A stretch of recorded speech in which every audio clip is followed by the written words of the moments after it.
so I don't anticipate any problems, but you never know. And I'm very hopeful. I'm assuming that we're gonna seal those up and there's gonna be no leaks.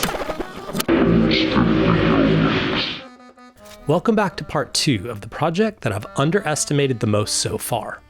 This is my 3rd go at sealing the hatch. It's impossible.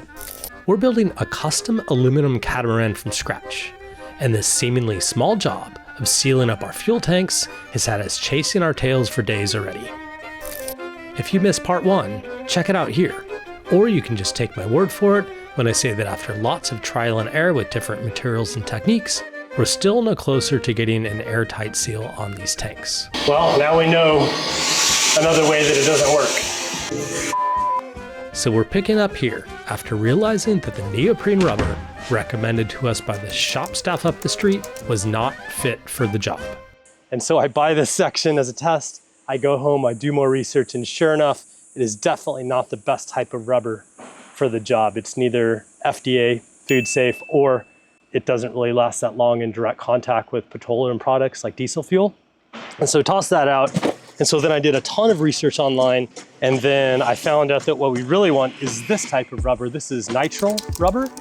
It's incredibly resistant to petroleum products, diesel fuels, excellent resistance.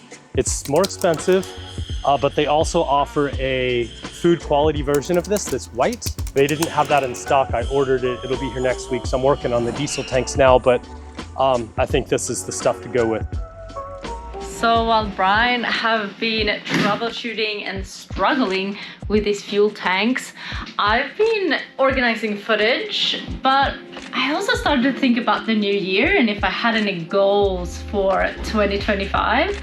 One thing that I'm not really good at is setting like realistic goals. I always tend to overdo it and just aim way too high. For example, I just sat down and made a list of things that I want to do this year, and listen to this. Work out 4 times a week, keep the house clean, eat healthy, post on social media every day, save money, wake up early, floss twice a day, drink more water, be more social. And I find that I don't just do this for my yearly goals, I tend to do it for my everyday to-do list too. So maybe my real New Year's goal for this year should be to set more achievable goals for myself. That's why I'm also happy that BetterHelp is the sponsor of this week's video. So for me, I tend to spend a lot of time stuck in my own head, and talking to someone like a therapist has really helped to figure out what I want, setting realistic goals and staying on track. BetterHelp makes it easy to get started. You just fill out a quick questionnaire and they match you with a therapist in as little as a couple of days. And if it's not a good fit, no worries, you can switch therapists at any time for free. If you want to give it a go, click the link in the description below or head on over to betterhelp.com/Delos for 10% off your first month. But I also really want to know too, if you guys have any New Year's goals, please put them in the comments below. I would love to hear them as well. I'm gonna go back out there because I think Brian is just starting to make the gaskets with the new material he found that will kind of create the seals for the tank lids.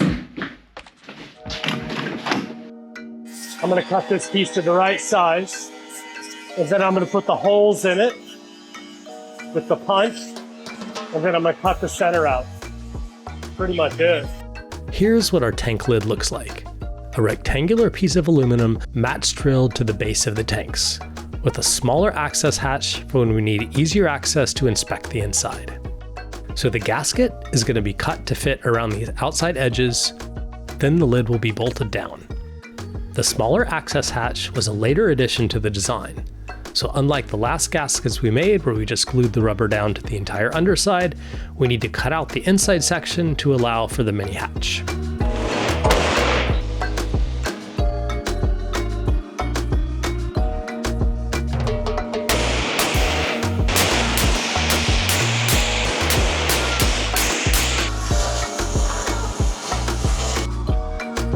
So now I put small holes in it because this big one won't go through here. So I have to do a small one first and then redo it. It's a little repetitive, but it works.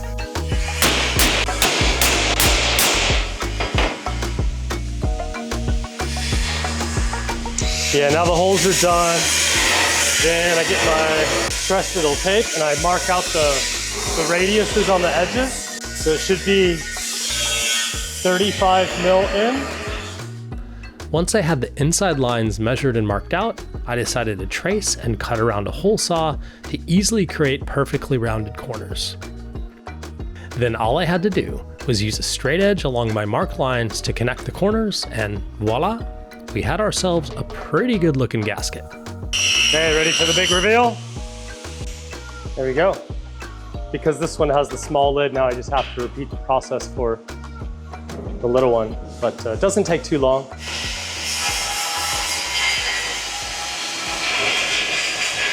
So you're gonna do it the same kind of Yeah, so gasket this on is the one for the fuel sender and the fill hose and the pickup and the return. So I've got to just do a mini one for this. It's kind of wasteful for material because you end up with this big section, but I think I'll end up using it for something. You have to buy it by the meter to get a whole piece without any joins. I can use one of these small pieces for that one, right? Once all the gaskets were cut, there was still one more step before we'd be ready to bolt the lids on. I know that we did this before, but basically now me and Brian have to re-clean all of the tanks because it's been a few days since we did the last and it's been a lot of welding going on, so they are super dirty again. So now we're redoing what we just did a couple of days ago. That's how it is sometimes, right? It's just like trial and error and redo it and do it right. So time to clean. Kaza started cleaning the tanks out with acetone, a vote of confidence that once we got the lids on these babies, they would be properly sealed up and we wouldn't need to get in there again anytime soon. And as she did that, I followed behind and started tightening down the lids. Now we're gonna put this hopefully amazing gasket on. Ooh, I'm pretty happy with that. That looks great. nice, huh? There's no comfortable way to sit in here. No matter what you do, it always sucks. Okay, so then we put down, these are nylon washers to keep the stainless steel from contacting the aluminum. We are gonna put some Loctite on these, but I'm gonna wait and pressure test it first and then we can take them off. Wanted it, because if I Loctite them, then I have to undo it, then it's a real pain in the ass, right?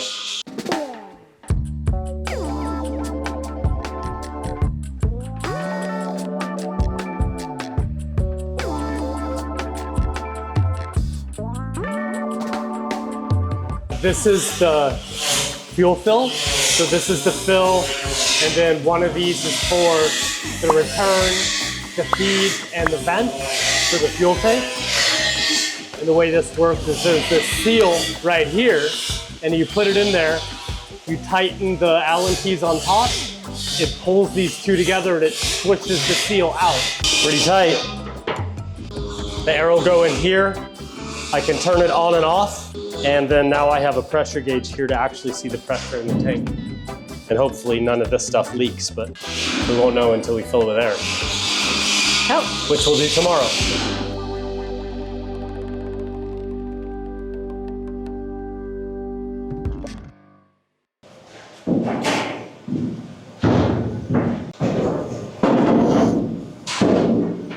How do you feel? I feel a little bit nervous because if we have leaks after this, then I don't know, we've kind of got to go back to the drawing board. Eventually we're bound to get it, right? Can't be that difficult. Shall we? Ah, I'm nervous too. Starting to go up a little bit. Yeah. I'm gonna start squirting stuff with soapy water. Hell yeah. Oh no. Complete failure. Oh no. It's not the seal that's leaking, It's the bolt. it's still the bolts. So that's no good at all. I think we're gonna have to rethink this whole thing, Kaz. Oh God. I mean, I did barely tighten them, so let's tighten it down a lot. and see what happens. And then when you tighten it down too much, it starts to deform it, right? And then you start to get leaks out of the seals there. Yeah. That's no good. That's a complete failure. So sorry. Okay. Well, now we know another way that it doesn't work. Back to the drawing board. Our bubble had been burst by these unruly bubbles. But the good news is that there was one victory in this attempt. This method worked the blind tapping on top.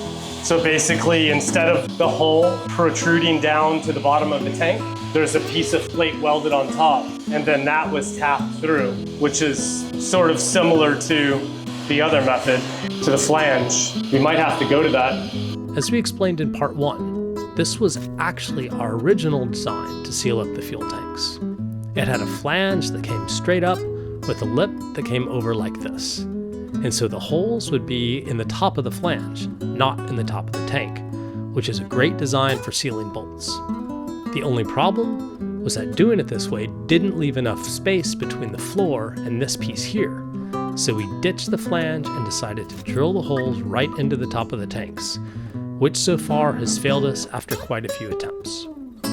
But the method we used on the mini hatch, which is more similar to the original design, did work. If we end up having to revert back to this method on the main tank lids, it's going to mean replanning and welding in all the flanges and having to go back to the drawing board completely on how to fit everything under the floor. This would be a huge job, and I was still holding out hope that we could get this right without having to resort to such a drastic change of plans. We're bound to have some setbacks, guys. Yeah. It sucks. It takes time, and it's just time and money, right? Because we have to redo this and have to spend more time fabricating something else. So yeah, this one's kind of biting us in the ass. We'll get it though. We have no other choice.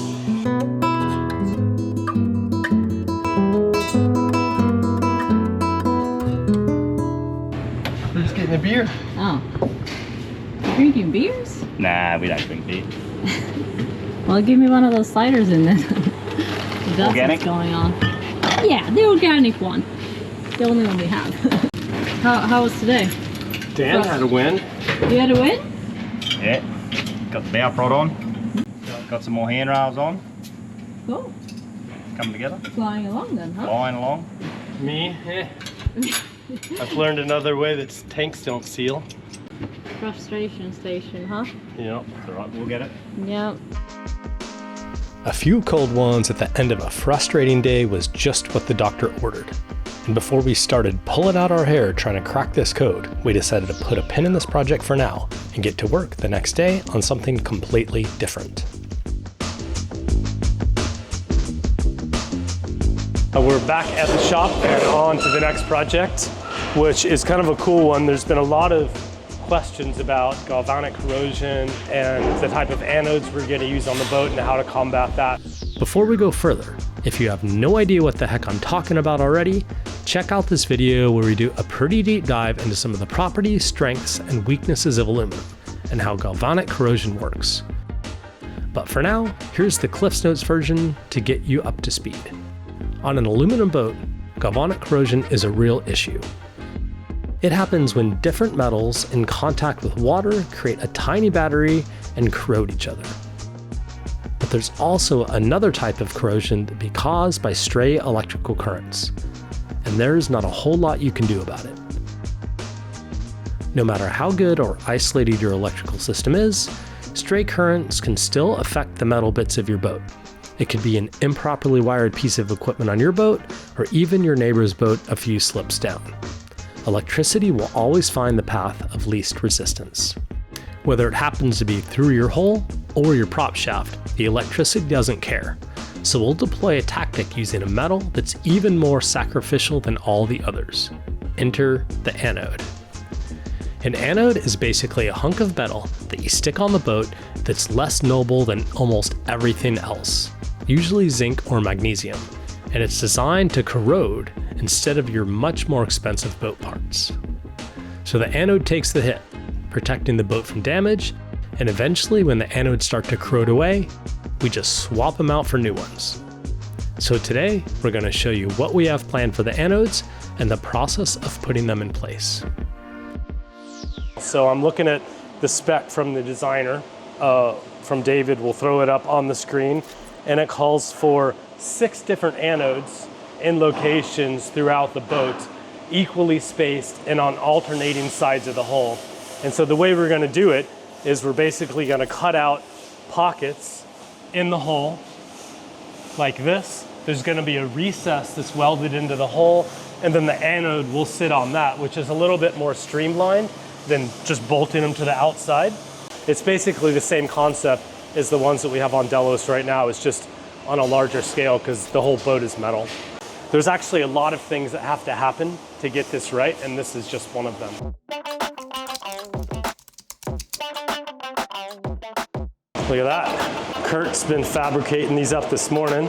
Basically, we'll put this up to the hull, mark it out, cut it out, recess this in, and then it'll get welded and welded front and back. And then you can see how there is these metal circular rings that are tapped, and then that is what the anode will actually bolt into. Here's the anode. Oh, look at that. So that's right there, and this just goes in that pocket like that. It gets bolted in, and then 4 of those on the boat, and then there's 2 additional ones that are a slightly different shape on the rudder skeg, so 6 in total. With the plan in place, it was time to fire up the grinder and start cutting some big ol' holes in the side of the boat. We mapped out where the anodes needed to be using the plans and then traced around the fabricated pockets to get a starting point. We knew it would take a lot of tweaking and finessing to get the fit perfect, so we just dove right in, knowing it would be easier to get it right with trial and error and making micro adjustments as we went. It's always a weird feeling to cut big chunks out of your hull, but the best part about aluminum is if we did happen to make any miscalculations, we can easily weld it right back up and you would never ever know. Oh, hello.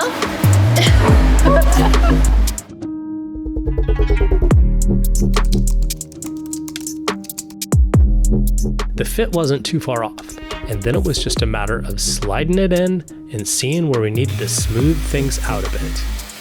Now we have to get the depth of the pockets right. When we fabricated them, we left a bit of green or extra length in the height.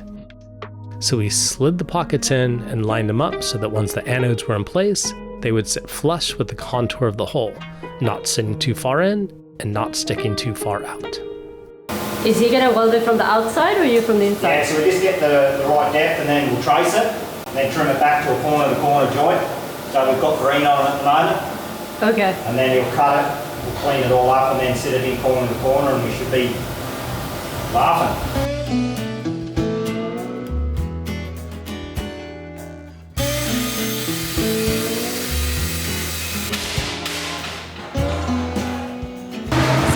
Just trimmed off the green that they had on there, and now he's gonna tack it on while Dan holds it in place, and then he's gonna weld all around so it's like really sealed.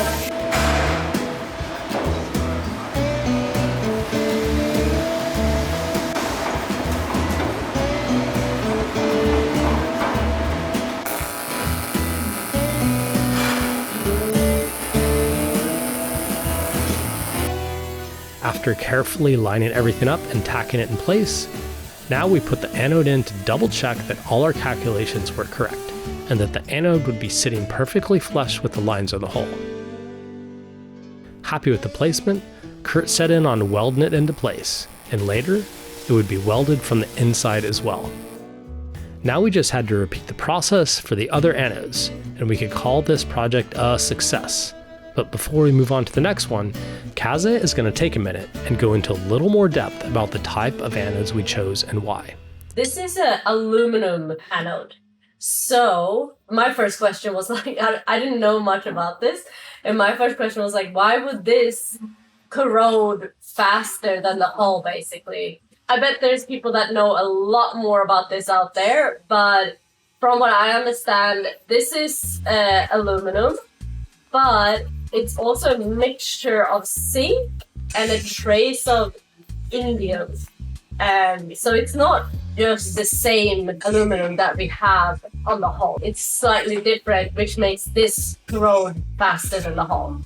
So aluminum anodes actually have quite a few benefits from zinc. They're more lightweight, which being a catamaran is pretty cool. They have higher capacity, so over 3 times the electromagnetical capacity of zinc, offering an extended protection. So that's pretty cool as well. They're a little bit cheaper. They're also a little bit more versatile. So these aluminum ones you can use in salt water, brackish water, and also fresh water. While zinc really works the best just in salt water. Biggest negative when it came to this aluminum one is that it requires kind of regular cleaning to prevent something called passivation. So passivation, it says, is a coat that stops them from corroding. So it basically creates this layer of passivation on the outside of this. And basically, if it's not cleaned regularly, what I don't really know how regularly, they kind of stop working. This is kind of interesting, and I think depending on if we're gonna leave the boat, let's say that we leave the boat in a marina for a couple of months, these aluminum ones might actually not be the best option, depending on how fast this passivation kind of gets created on them. So if you guys know anything about this, or if you have any more information, I would love to hear it. Please put it in the comments below. But yeah, I would say that that's a pretty good success, and I love how they got it like recessed into the hull. I think it looks great. So one project done. It felt great to have a win under our belt, and now after several days of head scratching and brainstorming, it was time to make another crack at the fuel tanks. Yep, you guessed it, I'm still working on the tanks, but I'm happy to report that I have finally made some progress, and I think I got it figured out. Kind of took a step back and thought about the problem, and I think there's actually a couple of different problems going on, and I'm gonna try and talk about them. The first problem is, I'm not actually sure it was a problem. It might have been a problem with the test, but I feel like the tank lids were a little bit too thin. So I noticed that when I started to tighten the bolts down to compress the seal, I think that we were getting a little bit of a bowing in the tank lid. And also, as soon as I put even the tiniest amount of air pressure in those tank lids, they started to bubble up, and then I got leaks around the edge in between the bolts that might not have leaked with just diesel fuel in it, and it did leak definitely with air pressure in it. So we switched the lids, we made new ones, and we went to 8 mil. We had some 8 mil laying around, and that fixed almost all the problems. That I was still getting a few leaks around the bolts, and so I started thinking about it, and because I was using stainless steel bolts, I was using Teflon and pipe sealant to insulate from the aluminum to keep away from galvanic corrosion, and I was also using nylon washers. And so you can see how this nylon washer has just deformed. It's actually indented because the nylon washer was just deforming under the torque as I tightened it down. So I went ahead and I tried to find some other aluminum washers, and I couldn't, so I ended up making my own.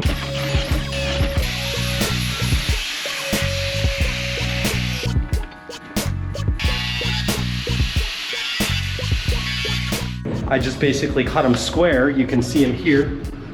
I just cut them out of some spare plate we had. That was also a huge improvement because it let me kind of like torque the bolts down properly. I got rid of the stainless steel bolts and I ordered some aluminum ones so we don't have to worry about galvanic corrosion anymore. These are 6061 bolts. They're not as strong as the stainless ones, but this is not a high torque application. We're just applying constant pressure into the tank lids, so they should be fine and I don't have to worry about galvanic corrosion. And then finally, the last thing we did is we used, instead of using normal washers. We use fiber washers, and so fiber washers are compressible, they're oil resistant, they're fuel resistant. Putting these fiber washers underneath my homemade square washers, that did the trick. And you can see no bubbles. I think we're in good shape. I finally feel like I'm on a path forward on this one, and I'm super happy. And now I'm gonna go home and have a big rum and coke with Kaz. Oh yeah, one more thing. I'm getting a couple of comments and questions asking about the shirts we're wearing. I will have this one, this is my Friday shirt, and then I have the other ones that are like more just with the Buddha Man and SV Delos, the Delos 2.0 on it. Those are from Benchmark FR. They're fire resistant shirts. These jeans are also from them. And they're great work clothing. If you need something that's FR rated, you can head on over to benchmarkfr.com. It's our friend Louis works there, who's been a supporter of us for a long time, and he sent us all this clothing. So head on over there, show some support to him if you need this sort of clothing. And that's it. All right, time to go home. I still had a bit more work the next days to go through and swap everything out with the new setup and then replicate it on the matching tanks in the other hull as well. But as far as I was concerned, we would call this one a win. We were very happy to put this project to bed, but it was a bittersweet day as well, because today was also the close of a special chapter in the build as our time with Kurt on the team was coming to an end. This is it. This is it. I can't believe it. Kurt decided to go back to his real job. Yep. Instead of hanging out with us and sweating and grinding metal and getting dirty midgies. all day and sleeping out in the little hut with the midgies. Yep. It's And been having good, the noise from the wind terrorize you, you're gonna go back to tree logging. Yep. We'll go get a few, eh? I want to ask, what was your favorite part, Kurt? Like I said in the first episode, What is your favorite part of welding? knock off. My guy. This is the best part of boiler making. Always with Quitting. the dry humor. Yeah. Cool, man. It's been a real pleasure working with you. Thanks, Kurt. Enjoy. Let's go ride some bikes again. That was a lot of fun. You got anything to say, dude? Give a hug or something. Give us a wet hug. Give me my hug. Nah, we don't hug on camera. Oh, look at that. He wouldn't even take his hands off of his thing. He's like, no. That's it. That's it. That's it. It was sad to say goodbye to Kurt. Yeah, it's a bummer. He's a good guy. I really enjoyed working with him. We got some fond memories of wheeling plates. Just wheeling plates, Brian. Just a couple of tinnies with a bit of shit in the middle. Pretty true. And But his job is done. He helped build us a fantastic boat. yeah.